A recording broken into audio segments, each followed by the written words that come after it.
जे टाकल्यामुळे आपल्याला खूप छान असा रंग आलेला आहे. आता थोडा वेळ त्याच्यावर झाकण ठेवलेलं आहे.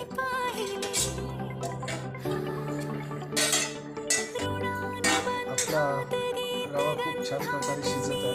आता याच्यामध्ये थोडासा खोबऱ्याचा खीस आणि कोथिंबीर टाकली जाईल आणि पुन्हा हा वाफेवरती ठेवला जाईल आणि साधारणतः 10 मिनिटांमध्ये आपला बारीक चिरलेली सर्व खूप छान लागते. आणि कोथिंबीर टाकली आणि थोडासा खोबऱ्याचा खीस टाकला. त्याच्यामुळे उपल्याला चांगली चव येते. आता ही पुन्हा एकदा व्यवस्थित ढवळून घेतली जाईल.